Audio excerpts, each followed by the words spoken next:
Welcome everyone, join us today as we celebrate the life of Gordon Lightfoot, the legendary Canadian singer-songwriter, who was a master storyteller and whose soulful lyrics and timeless melodies left an indelible mark on the world of folk and country music. So let's dive in. Gordon Meredith Lightfoot Jr., born November 17, 1938 in Orillia, Ontario, in Canada. Born near the tranquil shores of Lake Couchiching, Gordon, of Scottish descent, was raised with a strong Protestant work ethic. His father, Gordon Sr., managed the local dry cleaning business and hoped his son would follow in his footsteps. However, his mother, Jessie, had different plans. Recognizing his musical talent as early as age 5, she encouraged him to sing on local radio shows. By grade 4, young Gordon recorded Irish Lullaby, which was broadcast over his school's PA system. He joined the local United Church choir, earning extra income by singing at weddings. Before reaching his teenage years, Gordon made his debut at Toronto's Massey Hall, winning first prize in the Boys Open category for Unchanged Voices at the Kiwanis Festival, a venue that would become significant throughout his career. As a teenager, Gordon taught himself piano, drums, and folk guitar while performing extensively in high school and around Muskoka. Influenced by Stephen Foster, he also excelled in track and field, setting school records in shot put and pole vault. After graduating, Gordon wrote his first song, the Hula Hoop Song, and drove to Toronto to pitch it to BMI. Though it wasn't a hit, BMI's Harold Moon encouraged him to keep writing. At 18, Gordon moved to California for 2 years to study orchestration and musical theory at the Westlake School of Modern Music in Los Angeles. To support himself in California, he sang on demo records and produced commercial jingles. Influenced by folk artists like Pete Seeger and Ian and Sylvia Tyson, he eventually returned to Toronto in 1960, where he lived permanently, despite working frequently in the US under an H-1B visa. Upon his return to Canada, Gordon performed with the singing Swinging 8 on CBC's Country Hoedown and with the Gino Sylvie Singers. He gained recognition in Toronto's folk music scene and released 2 singles in 1961, produced by Chet Atkins in Nashville. I'm the One became a hit, reaching number 3 on Chum Radio in Toronto.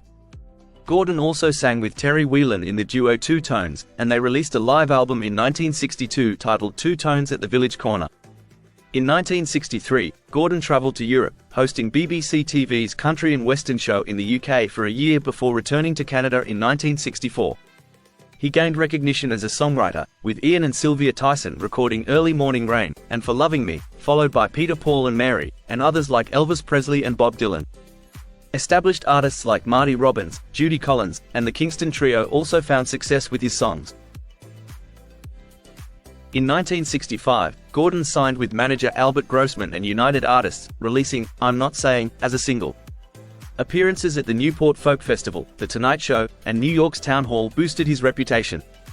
His debut album, Lightfoot in 1966, featured classics like For Loving Me and Early Morning Rain, establishing him as one of the first Canadian artists to achieve major stardom without relocating to the US. He also recorded in Nashville at Bradley's Barn during the 1960s. To mark Canada's centennial in 1967, CBC commissioned Gordon to write Canadian Railroad Trilogy, which aired on January 1. Between 1966 and 1969, he released 4 albums with United Artists, The Way I Feel in 1967, Did She Mention My Name in 1968, Back Here on Earth in 1968, and the live recording Sunday Concert in 1969, producing hits like Go Go Round and Spin Spin. His biggest hit was a cover of Bob Dylan's Just Like Tom Thumb's Blues, reaching number 3 in Canada in 1965. His 1968 album Did She Mention My Name featured Black Day in July, a song pulled from US radio after Martin Luther King Jr.'s assassination, for its commentary on the 1967 Detroit riot. Disillusioned with United Artists, Gordon moved to Warner Brothers Records, achieving his first major international success with If You Could Read My Mind in 1971, a song he'd written about his failing first marriage. Gordon's albums from this period were well received internationally but didn't produce hit singles. He was more recognized as a songwriter than a performer outside Canada, yet he found commercial success abroad first.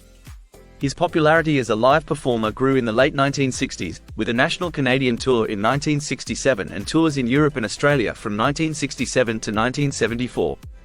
With major US hit, If You Could Read My Mind, selling over 1 million copies, its album, Sit Down Young Stranger, was reissued under the new title, If You Could Read My Mind, which reached number 5 in Canada and marked a turning point in his career. In the 1970s, Gordon's songs explored various themes, including love with song Beautiful, freedom with song Carefree Highway, and environmental concerns with song Ode to Big Blue. Despite contracting Bell's palsy in 1972, which temporarily paralyzed his face, he continued to produce hits. Sundown in 1974 became his only #1 US hit, followed by Carefree Highway. In 1975, inspired by the sinking of the SS Edmund Fitzgerald, he wrote The Wreck of the Edmund Fitzgerald, which reached #2 in the US and #1 in Canada. In 1978, he scored another US Top 40 hit with The Circle Is Small.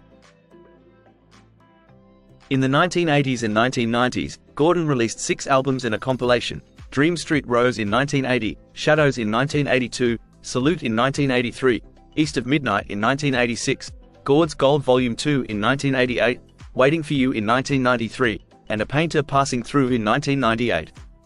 Dream Street Rose continued his folk pop style with tracks like Ghosts of Cape Horn and On the High Seas. Shadows introduced a more adult contemporary sound with songs like Shadows and Thank You for the Promises. His 1982 single, Baby Step Back, was his last US Top 50 hit, while East of Midnight in 1986 featured adult contemporary tracks such as A Passing Ship and Anything for Love, which charted on the Billboard Country list.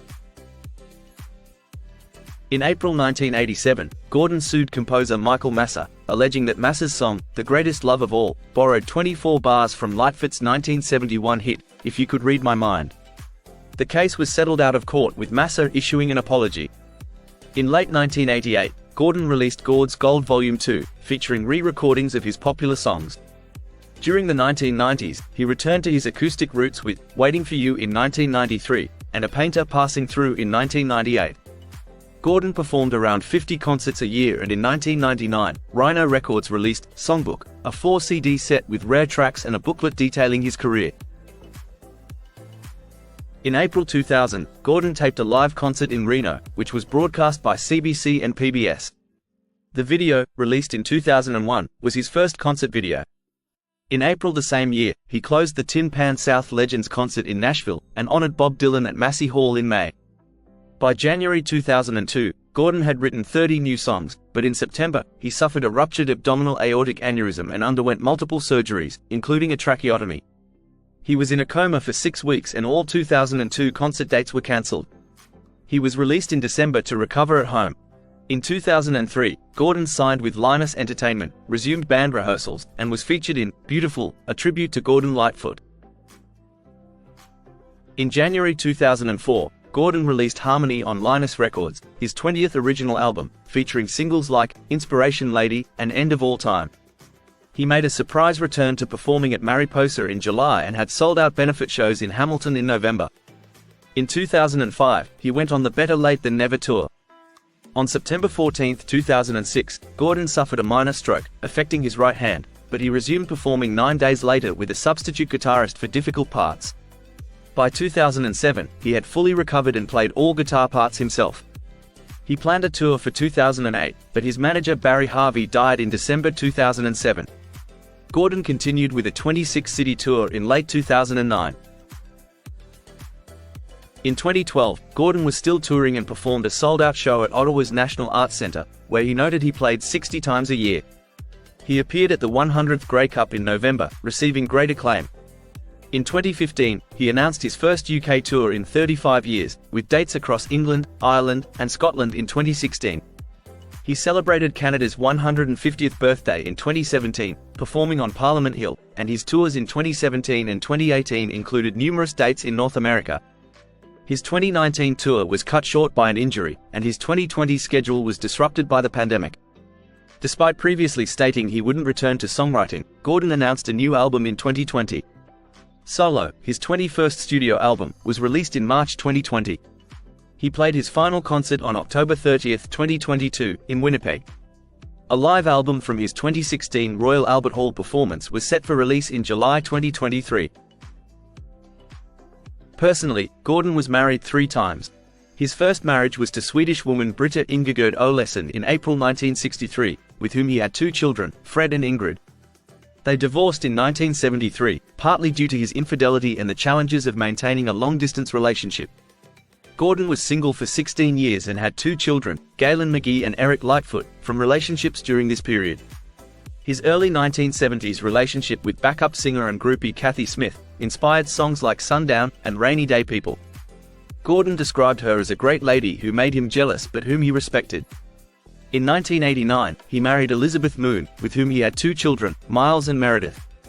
They divorced in 2011 after a 9-year separation. On December 19, 2014, Gordon married Kim Hasser at Rosedale United Church, and they remained together until his passing. In mid-April 2023, Gordon cancelled the rest of his 2023 tour due to declining health. Sadly, on May 1, 2023, at age 84, Gordon passed away from natural causes at Sunnybrook Health Sciences Centre in Toronto.